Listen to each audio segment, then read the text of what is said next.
নমস্কার। শীতকালীন টমেটো যে আপনারা চাষ করেছেন তার তো হারভেস্টিং চলছে, কিন্তু এরপরে যারা গ্রীষ্মকালীন টমেটোর চাষ করবেন তাদেরকেও কিন্তু এরপরে নেমে পড়তে হবে।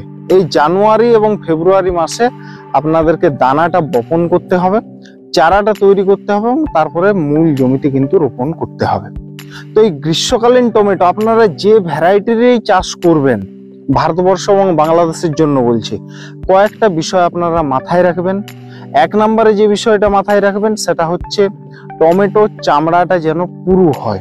কারণ গ্রীষ্মকালে কি হবে, হিট ওয়েভ যে চলবে, সেই হিট ওয়েভের কারণে কি হবে, ত্বক যদি পাতলা হয় তাহলে ফোসকা পোড়ার মতো হবে টমেটোর গায়ে, এবং কি হবে, সাদা রং হয়ে যাবে, টমেটোর কালার ফেড হয়ে যাবে, এবং আপনি বাজারে যখন ওই টমেটোটা বিক্রি করতে নিয়ে যাবেন তখন কিন্তু ভালো দাম পাবেন না।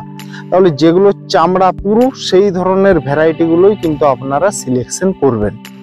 দ্বিতীয়ত যে ব্যাপারটা, যে টমেটোগুলো দেখবেন লম্বা ট্রান্সপোর্টের জন্য ব্যবহার করা হয় বা চাষ করা হয় এবং সেগুলো সহজে নরম হয় না, এই ধরনের ভ্যারাইটিগুলো আপনাদেরকে নির্বাচন করতে হবে। যেমন ধরুন এই গ্রীষ্মকালীন টমেটো বা গ্রীষ্মের সময় যে টমেটোগুলো আমাদের পুরুলিয়া জেলাতে আমদানি হয়, বেশিরভাগ ক্ষেত্রে কি হয়, মধ্যপ্রদেশ এবং ছত্তিশগড় থেকে আসে, এবং সেই টমেটোগুলো আমাদের এখানে আসার পরেও কিন্তু বেশ শক্তপোক্ত থাকে। তাহলে চামড়া যদি নরম হয় তাহলে আপনি এক জায়গার থেকে আরেক জায়গা বাণিজ্যিকভাবে টমেটোটাকে কিন্তু বিক্রি করতে নিয়ে যেতে পারবেন না। আমাদের ভারতবর্ষ থেকে হিউজ পরিমাণে বাংলাদেশেও কিন্তু টমেটো রপ্তানি করা হয়। তাহলে কোয়ালিটি মেনটেনটার কিন্তু প্রয়োজন আছে। তাহলে আপনারা এই যে ভ্যারাইটিগুলো সিলেকশন করবেন সেগুলো কিন্তু একটু বুঝে শুনে সিলেকশন করতে হবে। তৃতীয়ত আরেকটা বিষয় আপনাদেরকে মাথায় রাখতে হবে, সেটা হচ্ছে গ্রীষ্মকালে পাতা কুঁকড়া ভাইরাসের প্রবণতা টমেটো গাছে প্রচুর পরিমাণে লক্ষ্য করা যাবে। আপনাদেরকে এমন ভ্যারাইটি নির্বাচন করতে হবে যাতে এই ধরনের ভাইরাসের উপদ্রবগুলো যাতে একটু কম লক্ষ্য করা যায়। পাশাপাশি আরেকটা বিষয় কিন্তু মাথায় রাখতে হবে, সেটা হচ্ছে অন্তত যেন 40 থেকে 42 ডিগ্রি তাপমাত্রাটা যেন আপনি যে ভ্যারাইটিটাই লাগাবেন সেই ভ্যারাইটিটা যেন সহ্য করতে পারে। যদি এই অতিরিক্ত তাপ সহ্য করতে না পারে তাহলে কিন্তু কি হবে, প্রচুর পরিমাণে ফ্লাওয়ার ড্রপিং হবে, সেভাবে গাছে ফুল আসবে না এবং আপনি ফলনই পাবেন না। হয়তো গাছ আপনি করে ফেললেন কিন্তু ফলন একেবারেই পাওয়া যাবে না।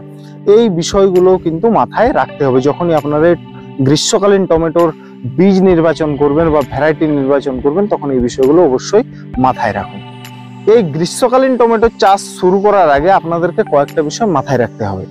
আপনি যে মাটিতে এই টমেটোটা চাষ করতে চাইছেন সেই মাটির জল ধারণ ক্ষমতা কিরকম সেটা কিন্তু আপনাকে প্রথমেই দেখে নিতে হবে। যে মাটিতে জল ধারণ ক্ষমতা একেবারেই কম সেই মাটিতে কিন্তু গ্রীষ্মকালীন টমেটো আপনারা চাষ করতে যাবেন না। যে মাটি দীর্ঘদিন ধরে ময়েশ্চার মেনটেন করতে পারবে, অর্থাৎ ময়েশ্চারটা ধরে রাখতে পারবে, সেই ধরনের মাটিতে কিন্তু আপনারা এই গ্রীষ্মকালীন টমেটোটা চাষ করবেন। এছাড়াও মাটি যাতে ময়েশ্চারটা মেনটেন করতে পারে তার জন্য কিন্তু আপনাকে মাটিতে বেশি পরিমাণে জৈব সারটা দিতে হবে। এই গ্রীষ্মকালীন আপনারা যারা টমেটো চাষ করবেন চেষ্টা করুন 1 বছরের পুরনো পচানো গোবর সার, এটা আপনারা বিঘা প্রতি অন্তত কমপক্ষে 1 ট্রলি দিয়েই কিন্তু চাষটা শুরু করবেন। দ্বিতীয়ত, যদি আপনারা গ্রিন নেট ব্যবহার করতে পারেন, 50% যে গ্রিন নেট গুলো ব্যবহার যদি করতে পারেন তাহলে অতিরিক্ত সূর্যালোকের হাত থেকে আপনার গাছকে বাঁচাবে, কিন্তু এটা খরচ সাপেক্ষ ব্যাপার। এটা আপনারা ব্যবহার করতে পারেন। একবার গ্রিন নেট যদি আপনি কেনেন এবং সেটাকে যদি যত্ন করে রাখেন 3-4 বছর অবধি চালানো যাবে। এছাড়া আপনারা পলিথিন ব্যবহার করতে পারেন। মাটিতে ময়েশ্চার মেনটেনের জন্য আপনারা মালচিং করতে পারেন, খড়ের মালচিংও কিন্তু আপনারা করতে পারেন। এই পলিথিন, গ্রিন নেট, এই খরচগুলো যদি আপনাদের বেশি মনে হয় তাহলে আপনারা যেরকম ভাবে সাধারণভাবে মাটি বা মাচাতে উভয় পদ্ধতিতেও কিন্তু আপনারা চাষটা করতে পারেন, তাতেও সমস্যার কিছু নেই। এই গ্রীষ্মকালীন টমেটো চাষে আরেকটা ভাইটাল বিষয় আপনাদেরকে মাথায় রাখতে হবে, সেটা হচ্ছে লু। এই যে গরম বাতাস বা লু, এটা যত বইবে গ্রীষ্মকালে ততই কিন্তু আপনাকে এই গ্রীষ্মকালীন টমেটো চাষে সমস্যায় ফেলবে। তো এটাকে প্রতিহত করার জন্য আপনারা কি করতে পারেন, এটা দেখবেন লু বাতাসটা উত্তর পশ্চিম দিক থেকে দক্ষিণ পূর্ব দিক বরাবর বয়। তো আপনারা কি করবেন, এই যে টমেটোর লাইনগুলো জমিতে তৈরি করবেন সেখানে কি করবেন, এই উত্তর পশ্চিম দিক থেকে দক্ষিণ পূর্ব বরাবর লাইনগুলো করবেন। তাহলে লু বাতাসটা কি হবে, ওই লাইনের মাঝ দিয়ে বাধাপ্রাপ্ত না হয়ে সহজেই বেরিয়ে যাবে এবং অতটা এফেক্ট আপনার জমির উপরে বা ওই টমেটোর ফসলের উপরে ফেলবে না। আরেকটা কাজ করতে পারেন, 3-4 সারি ভুট্টার আপনারা লাইন করে দিতে পারেন ব্যারিকেডের মতো, তাহলে কি হবে, এই ভুট্টার যে গাছগুলো যখন বড় হবে তখন কি হবে, এই লুয়ের হাত থেকে আপনার টমেটো গাছকে কিন্তু অনেকটাই সুরক্ষা প্রদান করবে। যদি এগুলো সম্ভব না হয় তাহলে আপনারা কি করতে পারেন, গ্রিন নেটের একটা 5 ফুটের দেওয়াল, বাউন্ডারি ওয়ালের মতো আপনারা করে দিতে পারেন। সেটাও কি করবে, এই দমকা লু বাতাসটাকে অনেকটাই প্রতিহত করবে এবং আপনার জমির যে টমেটো, সেই টমেটো গাছকেও কিন্তু অনেকটা সুরক্ষিত রাখতে সাহায্য করবে।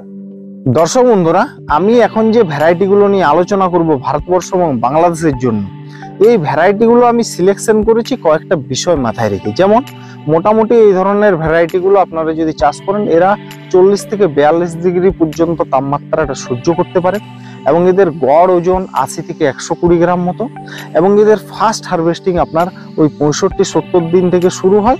কিছু কিছু ভ্যারাইটি আপনার 75 থেকে 80 দিনের মধ্যে শুরু হয়। এগুলো মোটামুটি সব মিলেমিশে আছে এবং আমি এখানে দু ধরনের ভ্যারাইটিকে বেছে নিয়েছি। একটা হচ্ছে চ্যাপ্টা গোল বা আপেল শেপের, এবং একটা হচ্ছে ওভাল বা লম্বা আকৃতির যে ধরনের টমেটো গুলো সেগুলো। এবং এখানে বলে রাখি, আপনাদের যেখানে মার্কেটে যে ভ্যারাইটি গুলো চল বেশি আছে আপনারা সেই অনুযায়ী চাষটা করবেন।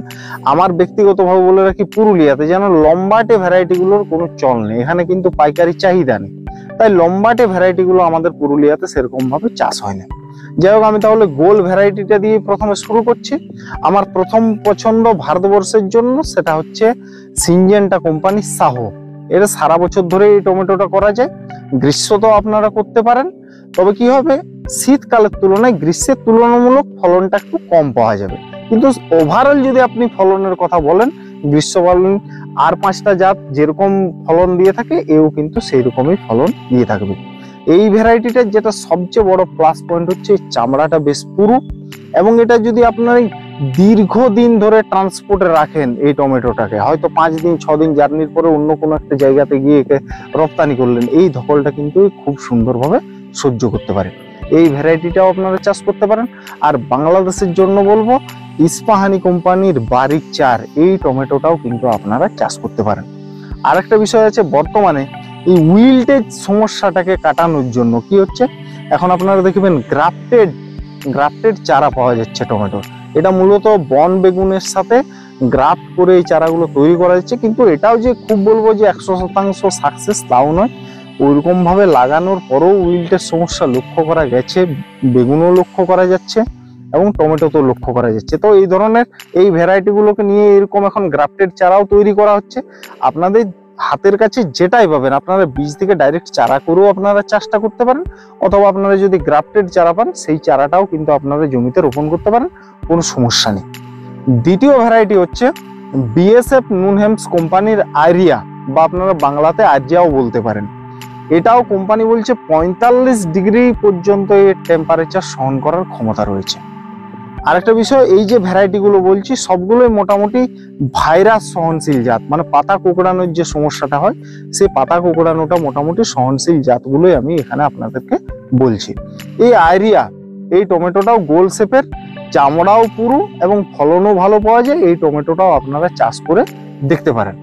বাংলাদেশের জন্য বলবো ইস্পাহানি কোম্পানির বারি 8, এই টমেটোটাও কিন্তু আপনারা চাষ করতে পারেন এবং বাংলাদেশে এই টমেটোটা বারি 8 বেশ ভালো রকমই সাড়া ফেলেছে। পরবর্তী ভ্যারাইটি সেটা হচ্ছে সেমিনিজ কোম্পানির সক্ষম এবং আশুতোষ। দুটোই মোটামুটি 70 থেকে 75 দিন থেকে ফার্স্ট হারভেস্টিং শুরু হয়। ফল বেশ গোলাকারেই বটে এবং চামড়াটাও মোটামুটি পুরু, এবং এগুলো যদি আপনারা চাষ করেন ভালো ফলনই পাওয়া যায়। বাংলাদেশের জন্য বলবো আপনারা লালতিস সিডসের লাল বাহাদুর, এই টমেটোটারও চাষ করতে পারেন। এটাও গোল শেপের এই টমেটো এবং এটাও গ্রীষ্মকালে ভালোই ফলন পাওয়া যায়। পরবর্তী ভ্যারাইটি যেটাকে নিয়ে আলোচনা করব সেটা হচ্ছে কলসের প্রগতি।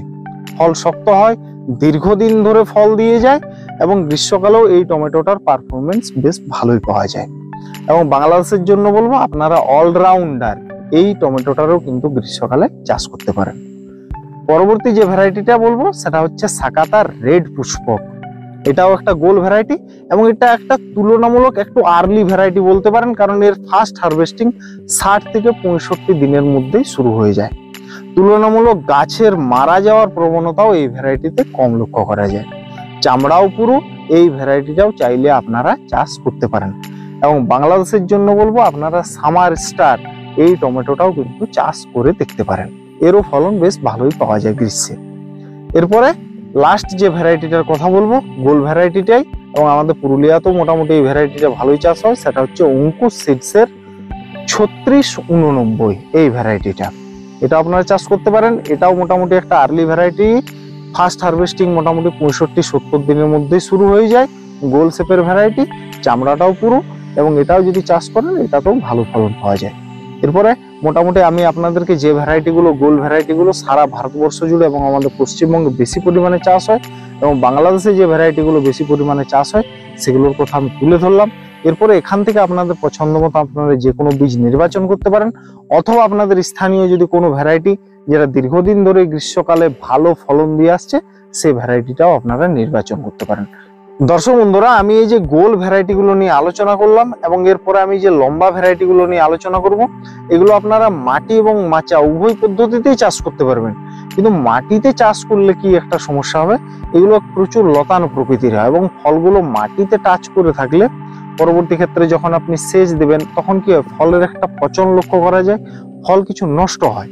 তবে গ্রীষ্মকালে আপনারা কিন্তু খুব উঁচু মাচা করবেন না, একটু লোয়ার লেভেলের মাচাটা করার চেষ্টা করবেন। তাতে কি হয়, তাপপ্রবাহ বা হিট ওয়েভের যে ক্ষতিকারক দিকগুলো থাকে সেই ক্ষতিকারক দিকগুলো আপনারা অনেকটাই এড়াতে পারবেন। এরপরে তাহলে লম্বা জাত নিয়ে আলোচনা করা যাক। আমি প্রথম যে লম্বা বা ওভাল শেপের ভ্যারাইটিটার কথা বলবো সেটা হচ্ছে সিনজেন্টা কোম্পানির 1057। এটা আমাদের ভারতবর্ষে ব্যাপক জনপ্রিয় একটা ভ্যারাইটি, দীর্ঘদিন ধরে ফলন পাওয়া যায়, চামড়াও যথেষ্ট পুরু হয় এবং এ মোটামুটি আপনার গরমটাকেও বেশ ভালো রকম ভাবে সহ্য করতে পারে। তাহলে এই ভ্যারাইটিটাও কিন্তু আপনারা চাষ করে দেখতে পারেন। এবং নেক্সট যে ভ্যারাইটিটা বলবো সেটা হচ্ছে সেমিনিজ কোম্পানির অনসল।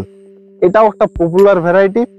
একে আপনি মাচা মাটি উভয় জায়গাতেই চাষ করতে পারেন, তবে আমি বলবো যে একটু মাচা করতে পারলেই খুব ভালো হয়, সবগুলোর ক্ষেত্রেই মাচা করতে পারলে একটু খুব ভালো হয় এবং এতেও প্রচুর পরিমাণে ফলন পাওয়া যায়, চামড়াও বেশ পুরো এবং এর তাপ সহ্য করতেও কিন্তু ভালো রকম পারে। তাহলে এই ভ্যারাইটিটাও আপনারা চাষ করে দেখতে পারেন, ফলনও কিন্তু খুব সুন্দর পাওয়া যায়। এবং আরেকটা ভ্যারাইটি আছে সেমিনিজের, সেটা হচ্ছে যোদ্ধা। এই যোদ্ধাটা আমাদের পশ্চিমবঙ্গে বেশ ভালো রকমই চাষ হচ্ছে, এরও ফলন প্রচুর এবং এটাও আপনারা চাইলে চাষ করতে পারেন। এবং নেক্সট যে ভ্যারাইটিটার কথা বলবো সেটা হচ্ছে সাকাতা কোম্পানির রবিনহুড। এই ভ্যারাইটিটাও আপনারা চাষ করতে পারেন। এটাও কিন্তু ভালো, এই যে উচ্চ তাপমাত্রাতে কিন্তু ভালো রেজাল্ট পাওয়া যাচ্ছে, ফলনও খুব সুন্দর। এটাও আপনারা চাইলে ট্রাই করে দেখতে পারেন। এবং আপনাদেরকে একটা কথা বলবো, আপনারা যদি নতুন কোনো ভ্যারাইটি ট্রাই করেন তাহলে বলবো সেটা অতি অল্প জায়গাতে ট্রাই করবেন। একটু নতুন ভ্যারাইটি ট্রাই করে আপনি দেখে নেবেন সেই ভ্যারাইটিটার কি সমস্যা আছে বা কি ভালো দিক আছে, এইগুলো সব দেখার পরে যাচাই করার পরে কিন্তু আপনারা পরবর্তী সময়ে বেশি জায়গা জুড়ে এই ভ্যারাইটিগুলো চাষ করবেন। লাস্ট যে ভ্যারাইটিটার কথা বলবো সেটা হচ্ছে নুজিভেদু সিডসের মিথিলি। এটাও আপনারা চাষ করতে পারেন, এতেও ভালো ফলন পাওয়া যায় এবং গরমে এই টমেটোটাও ভালোই হয়। দর্শক বন্ধুরা, আজকের ভিডিওটা এই পর্যন্তই। যদি আজকের এই ভিডিওটা আপনাদের ভালো লেগে থাকে তাহলে অবশ্যই একটা লাইক করবেন, কোনো প্রশ্ন থাকলে কমেন্টে জানাবেন।